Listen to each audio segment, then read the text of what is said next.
products in this raw form, except you add value, then you are qualified to export. Secondly, we ban the exportation of maize. Maize is not allowed. Then we have antiquities. That's some artworks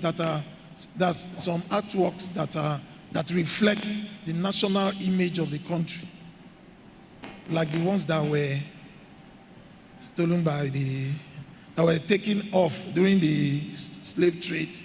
We don't allow such products that reflect on our national image to be exported. Also, we have in the animal category, there are some endangered species, some species that are going extinct. We don't allow them to be exported.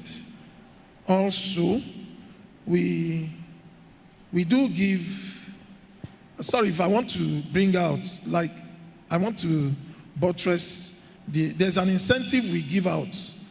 We call it tax relief on interest income, tax relief on interest income.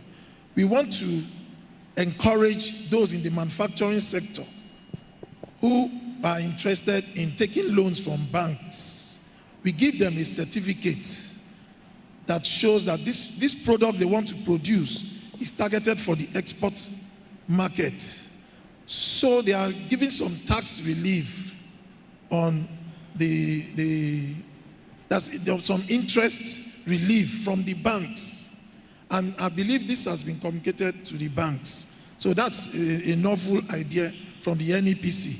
Then we have our mainstream export incentive, which is the Export Expansion Grant, which is it's like our core incentive scheme. It's a post-shipment incentive. What do I mean by post-shipment? After you've exported a total of 5 million naira worth of goods or services, you are entitled to between 5 to 15% of the value you have exported in a given financial year.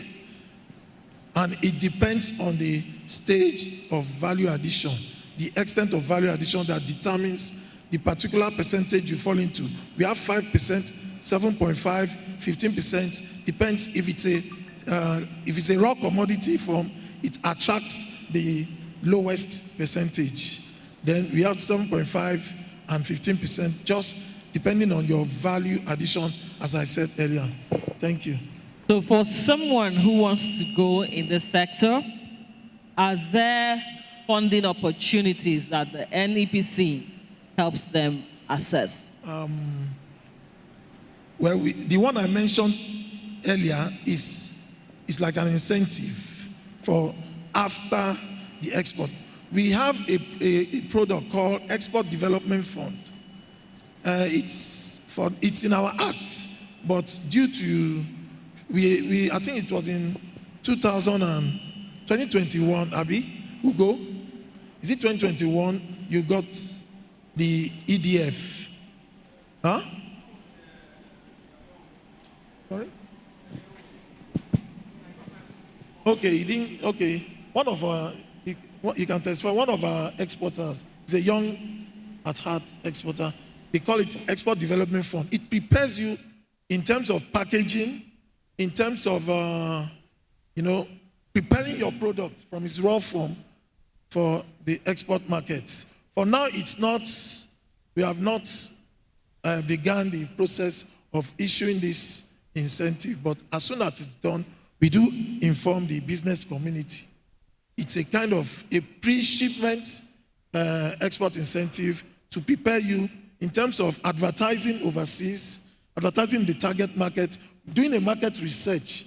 That fund will assist you to do market research in order to get to know your target market very well and tailor your products to meet their needs. Gone are the days you impose your product to the target market.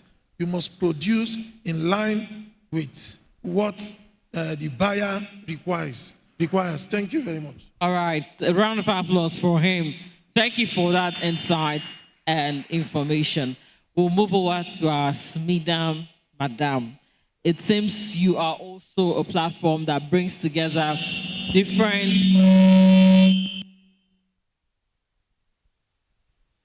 bodies when it comes to SME development.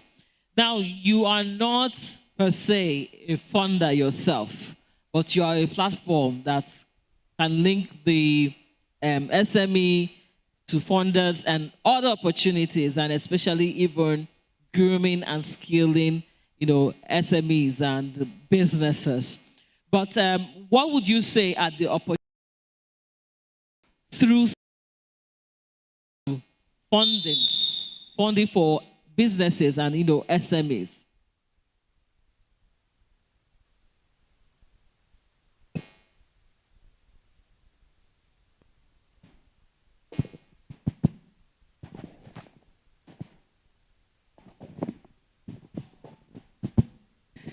Thank you very much. And for Smedan, just like I've said before, we are agency set up to help to develop not only grow and develop the nano.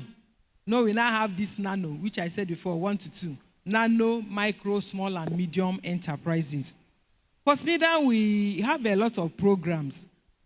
We may not give money outrightly, but we work with some financial institutions. And also, based on our budget, our budget is not endless. One of the programs we have, that is our flagship program, is what we call OLOP. One local government, one product. And in that OLOP, we look at a community, a local government, where you have what is their comparative advantage. And we look at their comparative advantage, we give them money, try to develop it for them to have competitive advantage, which is market is part of it. And recently, we just concluded the 21 local government in Anambra. And I can make bold to say that Naira Rice is one of the beneficiaries. A round of applause for Smedan. A lot of people benefited. So in that OLOP program, 70% is loan without interest. Then 30%